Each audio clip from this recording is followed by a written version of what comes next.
all of the records in the machine that might be cross-checked, or all of the audit logs and so on that the machine kept could relatively easily be falsified. So that the records were self-consistent, but not with it.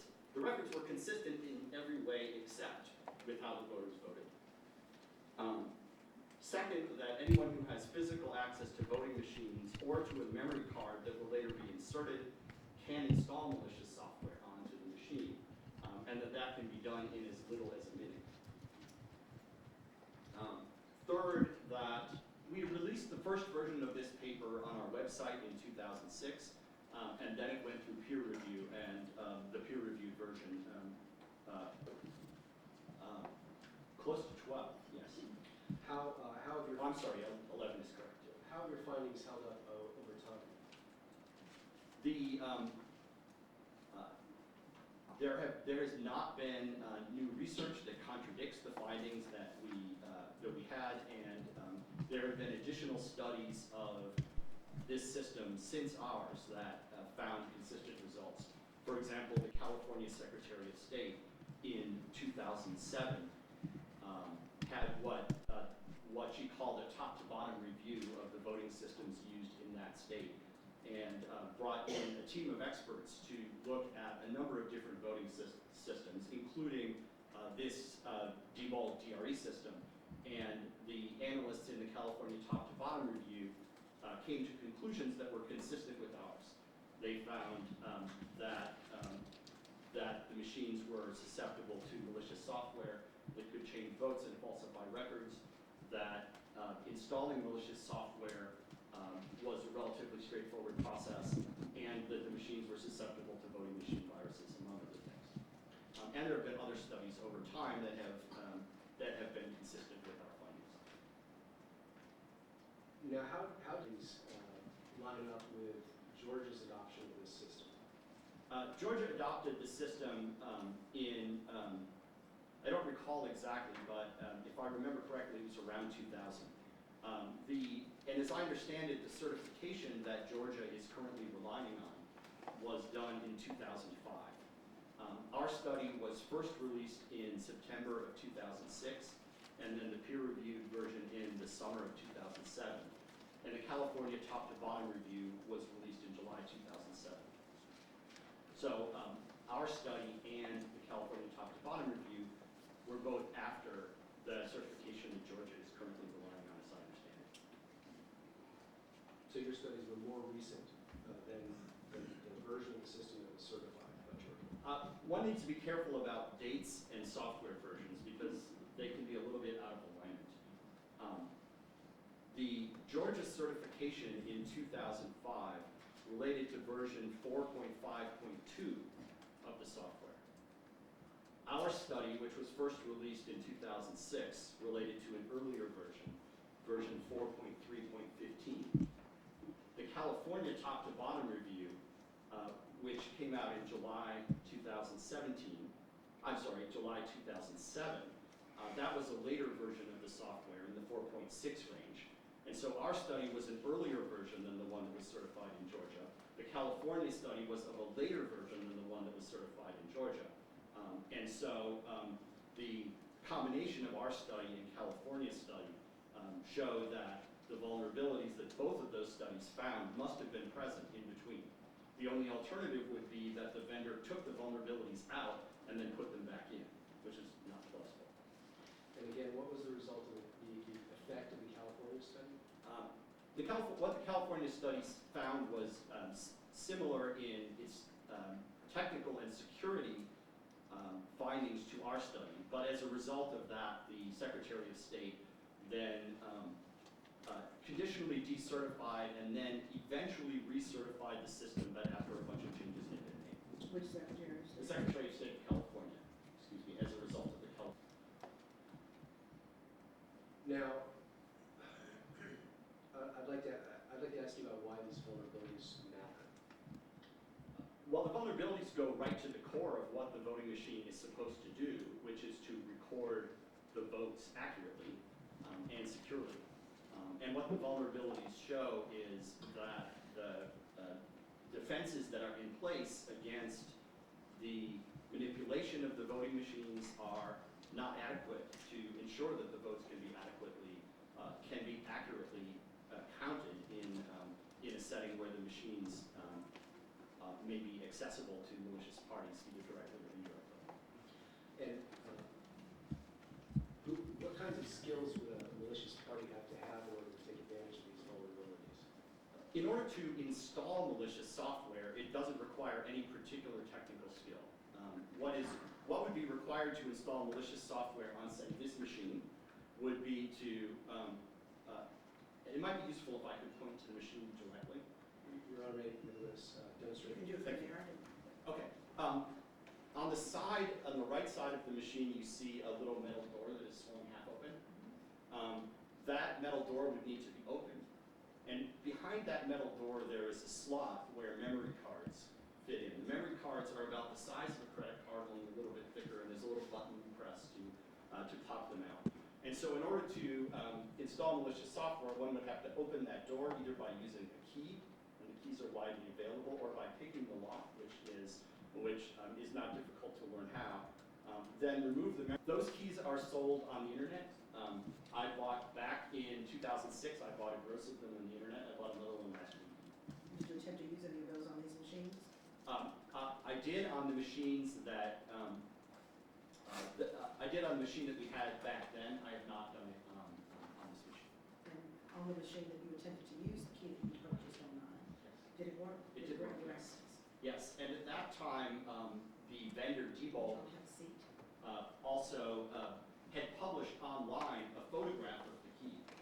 And an independent security researcher used that photograph to file a key himself from a blank, which he sent to us, and we then used it to open the machine. So those keys are widely available. And these locks can also be picked. There was a member of our research team who was an amateur locksmith, and he could consistently pick the lock in 15 seconds or less. So anyone who has those skills, or who has a key, because they're maybe in a trusted role somewhere, would be able to do it. On the keys on the machine that we had, there was an alphanumeric code printed on the key, and if you just Googled that alphanumeric code, it would take you to sites that would sell you the key. Now, do we have any, is there any evidence? We have to be a little cautious because the machines gather relatively little evidence that would be useful in finding a sophisticated attack. Tell us more about that. The records of what happened in the election that are kept in the machine's memory are all accessible to malicious software that might exist on the machine. Although one may sometimes hear about there being 2 copies and there being an audit log and so on, because all of that is maintained by the software on the voting system, malicious software can falsify those records. It's as if you had a cashier and you wanted to make sure that cashier wasn't pocketing money. And you told the cashier, every time you receive money, make a record and put it in your left desk drawer, make another record and put it in your right desk drawer, make another record, record it in a log on a clipboard on your desktop, and at the end of the day, fill out a form saying how much you received that day. At the end of the day, ultimately you are trusting that cashier, and a cashier who wants to receive $100 and say they received 1 can just fill out the records as if they received 1. And it's more or less the same thing here. The voting machine, the software in the voting machine itself creates all of the records that ultimately would be cross-checked afterward to look for anything being wrong. The only other hope you would have to discover that something was wrong is if you tried to verify the version of the software in the system. But you would need to have a secure protocol for doing that, which appears not to be the case in Georgia. So just so I'm clear, in your analogy here, the cashier is the machine itself? The cashier is the machine itself, keeping the records of what the voters actually said they wanted to vote for. And all of those records are created by the software in the machine, which is subject to manipulation or replacement, as I described. And I believe you said, so essentially are you saying that you're trusting the machine to report if there's been a problem? More or less, you're asking the machine itself whether it has honestly reported the results. And is that something that someone who is a malicious actor would know? Yes, certainly. The software in the machine creates all of those records at the time that the voter has voted. And when we built in our laboratory demonstration software that would steal a simulated election, we programmed it to falsify all of those records. So if someone had come after you and looked at your machine, would they have found any evidence of the falsification that you had programmed in? The records that that machine produced were all self-consistent. Everything would have looked fine had someone inspected the ballot, the recorded ballots on the memory card, the recorded ballots on the internal memory, the audit logs produced by the machine. All of those records checked out as fine. And consistent with the story that the machine, that the malicious software in the machine was telling about what had happened.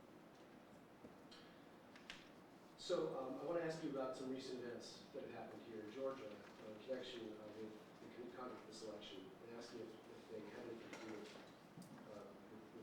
your area of research. Are you familiar with any of the publicly reported election irregularities that have come up? I've seen some reports of those, yes. What are you aware of? I've seen reports about an intrusion at Kennesaw State University's CES, Center for Election Systems, I think it is. Sunglasses on. I'm not that cool. Yeah, right. Not Politician, that cool.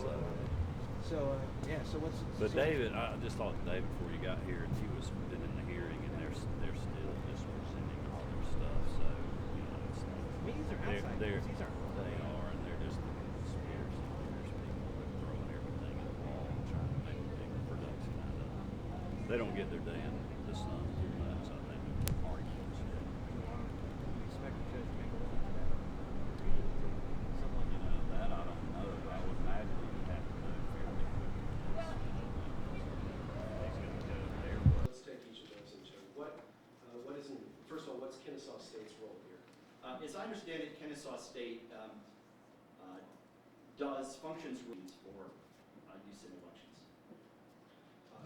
Are you aware whether they physically warehouse the machines? I believe they do. Certainly. All counties here, the objection is sustained. If it were true that this to Kennesaw State, would that concern you? Yes, it would. Why? It would because, as I described earlier, access to the machines, to the memory cards, or to the back-end systems or other systems that are put in contact with the voting systems constitutes a risk that malicious software will be installed. And so if there is an intrusion into a facility where those activities are done, then that could produce a vehicle by which malicious software or an intrusion could reach the voting machines. And you mentioned poll books. What is the role of poll books in this system? Poll books are used to, electronic poll books are used to verify and check in voters when they arrive at the polling place. If it were true that someone other than the person in the official chain of command had possession of the poll book in this election, would that concern you? It would, because the poll books are what determines who gets to vote, who gets to put their hands on a voting machine, as well as whose ballot actually gets counted. So if someone had a poll book, what could they do? A person who had access to the poll books could, in principle, manipulate the voter checking process, and they could enable a person who's not qualified to vote, who shouldn't be with hands on a voting machine, to have hands on a voting machine. Are there any defenses that the KSU or the state could take to those kinds of risks?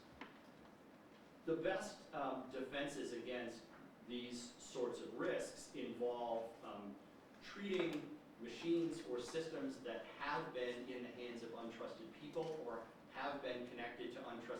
networks such as the internet as at risk. And it's an air gapping strategy. What that means is if something is in contact with an untrusted person or untrusted network, it's considered at risk. If something is in contact with an at-risk system, it as well becomes at risk. So it's a kind of contagion model of thinking about how the risk of intrusion happens. And that's justified by the fact that sophisticated threat actors do engage in multi-hop intrusions in which they break into one system, use that as a vehicle to compromise another one, and so on through a chain of systems. And the best defense against that is air gapping and treating anything that has been in contact with an untrusted person or device as untrusted. Now, in cybersecurity, do you always know who your adversaries are? Not always. Certainly there are external adversaries, but there is a lot of concern as well about insider threat, which is when a person who is allowed into a trusted role, even if only a little trusted, turns out to be compromised. Either they are actively malicious or they're somehow coerced.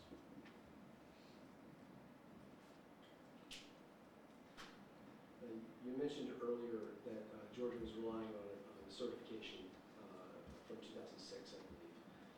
Is certification of the system by the Secretary of State a defense to the kind of vulnerabilities that you're talking about? Certification is a process that that attests that certain steps have been taken to examine the system, but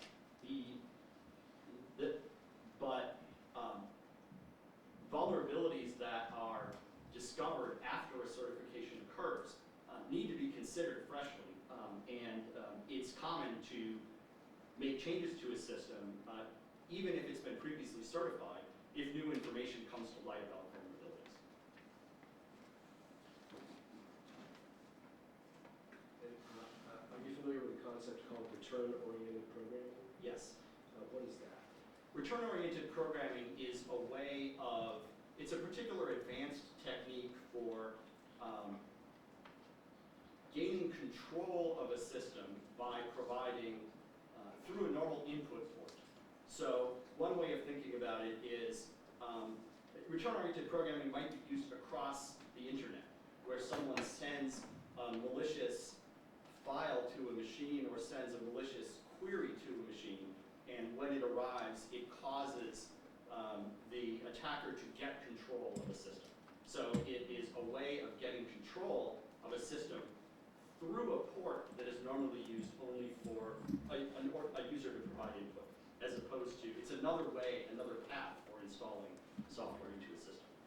And is that path available on these machines?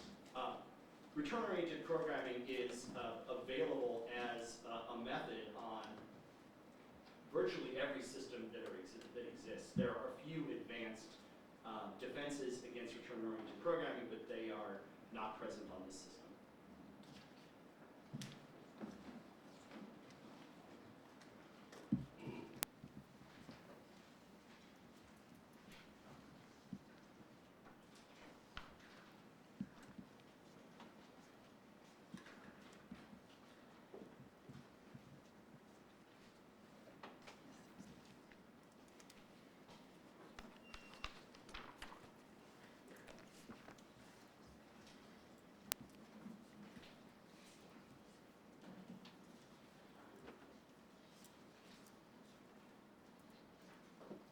Mr. Felten, I've handed you, to direct your attention first off to Exhibit 20. Okay. Do you recognize this document? I don't know what the source was. So you see Your the Honor, the Secretary of State objects. He can testify as to the standards that We could give him an opportunity, just as I indicated to Ms. Burwell. Mr. Felten, you see at the bottom right where it says Center for Election Systems? I do. What is that? That's the CES, the Center for Election Systems at Kennesaw State, which we were discussing previously. Down, Ms. Burwell? Same objection, Your Honor. For DeKalb? Same, Your Honor. Same, Your Honor. And counsel, for Mr. Kemp, I didn't get your name. I have Ms. Colangelo's name, but I don't have yours. Josiah Hyde, Your Honor. Last name? Heidt, Heidt. Thank you. the ejection system. Mr. Felten, are you aware that Georgia has claimed? Well, it is certification with respect to standards that are promulgated by federal agencies, currently by the Election Assistance Commission. And before the Election Assistance Commission, who promulgated federal standards for certification? I believe that was the Federal Election Commission. And is there an organization called NASED? Yes, that I believe is the National Association of State Election Directors. Do they have any role in certification? Or have they any? I believe they did establish standards. Yes. Are you aware of how the certification process works at the federal level? At the federal level, there are certification standards that are written, and there are independent laboratories that are hired to evaluate systems against those standards. The procedures that are used for that examination and things like how the testing labs are selected, whether they're selected by the vendor or not, and so on, those have changed over time. What about state certification? What do you know about that? State certification, each state would have its own standards or requirements that come from state law, and it would be state law that would set down exactly what's required there. So when a state or federal government agencies certify the voting system, what exactly are they certifying? They're certifying compliance with written standards, whatever the written standards are that would appear in this certification document. That's what is being certified. And as far as what they're looking at, how specific and how general is it in terms of the voting system that they're looking at? The certification would be done with respect to a voting system, which includes the various components that we talked about before. Generally, election system certification is certifying a broad system.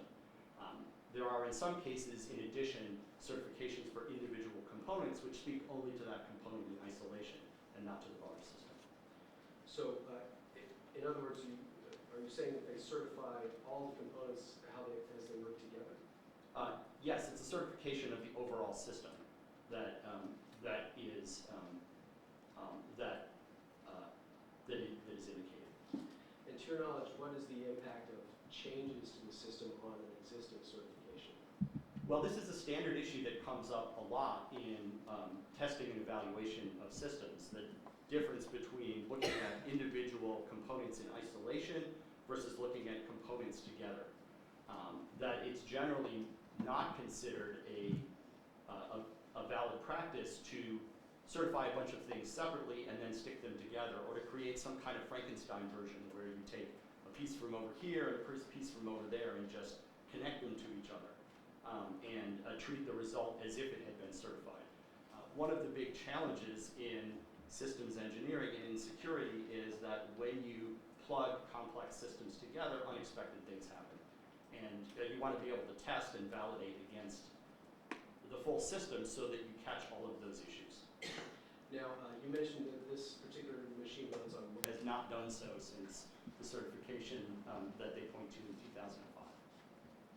So are you saying that they haven't updated the operating system on this machine, to your knowledge, since 2005? To my knowledge, they have not, and if they had, then this would be a different software version, and the certification that they point to would no longer apply to it. So by updating the operating system, that would require a new certification? It would require a new certification. It would require new testing to make sure that the certification requirements are still met. So how are operators of these kinds of machines, which are so software-based, how are they supposed to stay ahead of emerging security threats like new hacking tricks? The best method for protecting the vote casting part of the system involves having a redundant record that the voter can see. Because that then is available for post-election comparison and auditing.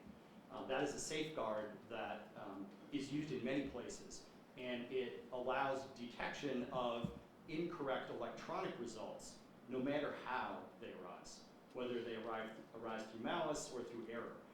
You will detect them if they are large enough to affect an election with high confidence, if you follow those procedures.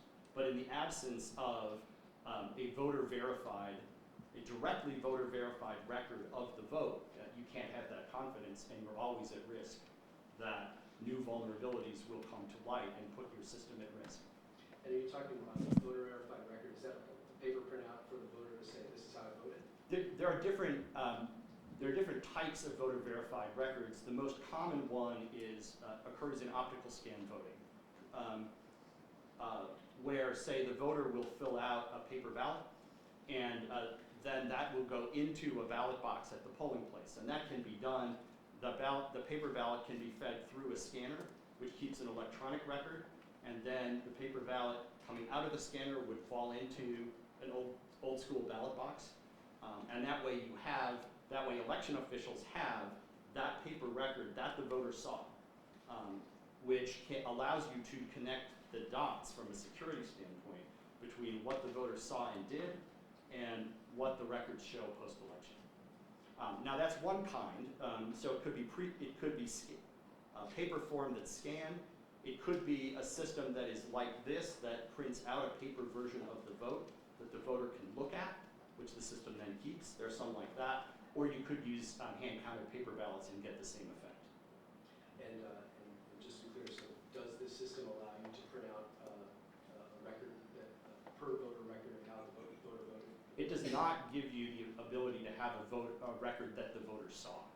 The fact that the voter themselves saw the record and was in a position to complain if it was wrong is the key to making that end-to-end security work. So if you had to verify an election conducted on this kind of voting system, it's fair to say you'd be at the mercy of what the system reports. You would be. The system would have records. It'd be like that cashier who has multiple records, but ultimately you are at the mercy of that machine and the records that it recorded. But Mr. Felten, is there any evidence that it was cast? There are not records sufficient to determine whether the records in the machine are or are not consistent with what the voter saw. The only records you have are what the machine says the voter saw, which, if the machine has been compromised, is not trustworthy. But as a practical matter, I'm just trying to make sure that I understand what the argument is. As a practical matter, how would one accomplish changing the individually recorded voting records of each voter or a sampling of voters based on votes cast using the DRE machines and subsequently compiled for purposes of tabulating the votes? The scenario that we've been talking about here involves a malicious person changing the software that runs in the voting machine that interacts with the voter. I understand So that then, and there are different ways that could work, but the way it would be most likely is that the machine would interact with the voter and show the voter the same menus and the same confirmation screens as normal. But when it came time for the step where the voting machine recorded in its internal memory how that voter voted, it would just record something different. And there's nothing inherent about the design of this system that prevents that happening. But at this point, based on your research, is there any evidence that that kind of manipulation has occurred? We don't know. We don't know whether it has or has not occurred. Had we had machines that kept independent voter verifiable records, it would be easier to tell. But we do not know of any incident in which that attack has occurred and been detected. And how would you even be able to confirm that with an independent voter verifiable record if it's your position that that record is susceptible to being compromised? So as an example, in a scenario where the voter fills out a paper ballot and that gets fed through a scanner, and then that paper record filled out by the voter goes into a ballot box. After the election, you would have electronic results in the scanner, which we're presuming would be manipulated. And so then you can do a post-election comparison, a post-election audit, which compares those electronic records against the paper ballots that are in the ballot box. And that would detect that they're inconsistent. And so you would find an inconsistency when you compared paper against electronic. You could on the one hand, compare every paper ballot against its matching electronic ballot, but in practice, there are statistical audits you can do, much like a financial audit, where you don't look at every expenditure that goes out, but you sample and, by statistical means, establish that if there was cheating, there was hardly any. But would it be possible to, In. we're not counting certain ballots We're not or misrepresenting what those ballots? misrepresenting what they are. To cheat the paper, so it might be possible in principle for someone to cheat the paper ballot count and cheat the electronic count consistently, but those require very different kinds of activities by that bad actor. The electronic tampering would happen before the election. The tampering with paper ballots would happen after the election. And so therefore it would require access more than once. We also, just based on history and the practical logistics of how paper systems work, we have a better understanding of how to make sure that there has not been tampering with the paper ballot, which fundamentally relies on a bunch of independent eyes being on that ballot box over time.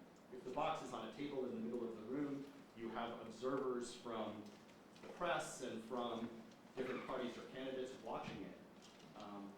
You can limit the kinds of tampering that can happen through that system. Whereas electronic tampering, Is my point. I'm sorry? But you can't eliminate. You cannot eliminate, yes. And so what election security experts primarily recommend is a system which has redundancy, an electronic and a paper record that are cross-checked. And that gives you the highest level of security when you can. And if that's not available, then to use hand-counted paper, because the many eyes on the ballot box approach is the most simple, reliable method. And one more question, process question, as to that verification system. Were there a system with both electronic and paper ballot requirements for verification purposes? How would that work? So this is done in a bunch of states, the largest one being California, where there is a protocol that is usually executed at the polling place at the end of the day, where sometimes at say a county office, where some of the paper ballot boxes are selected at random, and those are hand counted. And then the selected hand-counted ballots are compared against the electronic records that correspond to them. So a voter would be required to cast an electronic ballot and separately cast a paper ballot. Is that what I'm understanding? No, the way the system typically works is the voter, in the most common system, the voter fills out a paper ballot and they feed it into a scanner at the polling place. And the scanner does two things for the voter. First, it checks to make sure the vote is valid, that they haven't double voted or something. If so, it will kick back the ballot with an error message. But if the ballot is valid, it will go through the scanner. The scanner will keep an electronic record. It will fall into a ballot box on the other side. So you fill out the paper ballot, you feed it in the machine, and then that's a system that is used in many places, and it's the one that election security scholars typically recommend. Thank you. Mr. LeVar? I understand it's outside the scope of the question. The kinds that keep paper and electronic records in the way I described, that would be something like precinct count optical scan, the system I described to the judge just a moment ago, or also a DRE with a paper record printer, sometimes called the voter verified paper audit trail attached. And I don't know of any examples of successful manipulation that reached both the electronic and paper records in a way that the voter would not spot.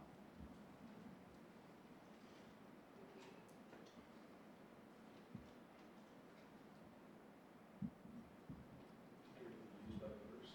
I do. My opinion is that the system cannot be safely and accurately used by voters. And do you have an opinion whether, that in your opinion, is it practical to use a voting system that can't be safely and accurately used? No, that should not be used.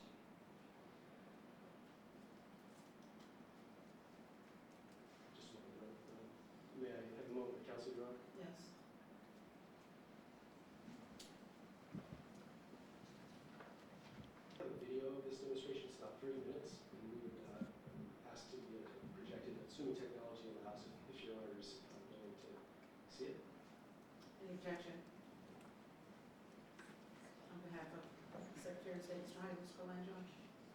Mr. Hyde, I apologize. No, Your Honor. Ms.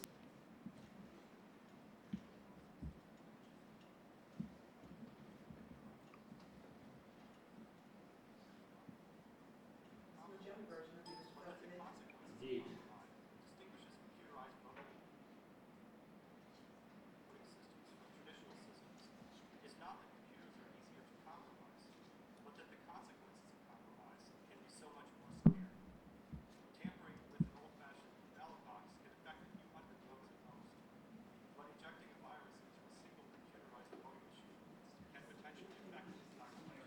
affect an entire election. 2 weeks ago, my colleagues Ari Would you put Felten and the Alex monitor Fulton at released a the detailed microphone security analysis and the speaker amplifier? Devolved ActiveVote TS, which is used in Maryland, Georgia, and elsewhere. My written testimony summarizes the findings of our study. One main finding is that machines are susceptible to computer viruses that spread from machine to machine and silently transfer votes. So put it on the podium. Ms. McGuire. Computerized voting systems from traditional systems is not that computers are easier to compromise, but that the consequences of compromise can be so much more severe. Tampering with an old-fashioned ballot box can affect a few hundred votes at most, but injecting a virus into a single computerized voting machine can potentially affect an entire election. 2 weeks ago, my colleagues Ari Felten and Alex Halderman and I released a detailed security analysis of this machine, the devolved ActiveVote TS, which is used in Maryland, Georgia, and elsewhere. My written testimony summarizes the findings of our study. One main finding is that the machines are susceptible to computer viruses that spread from machine to machine and silently transfer votes from one candidate to another. Such a virus requires moderate computer programming skills to construct. Launching it requires access to a single voting machine for as little as 1 minute. I will now demonstrate this using a virus we constructed in our laboratory. We've set up here a simulated election for president between George Washington and Benedict Arnold. It's election day morning and we just opened the polls. No votes have been cast yet. I'll start by casting the first vote. When I checked in at the polling place at the front desk, the poll workers gave me this voter card, which I now insert into the machine. I press the start button, and I choose to cast my vote for George Washington. The machine asks me to confirm my choice, and I confirm my choice and cast my ballot. The second vote is similar. I insert another voter card.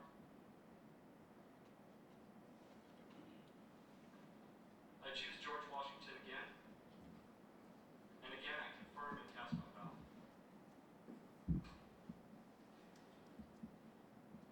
The third voter inserts another voter card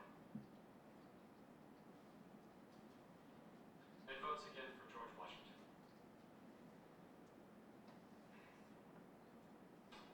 The correct vote count in this election, obviously, is George Washington 3, Benedict Arnold 0. Now it's the close of election day. A poll worker inserts a special supervisor card into the machine.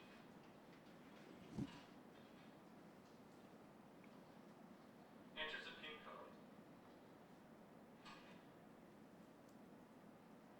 and tells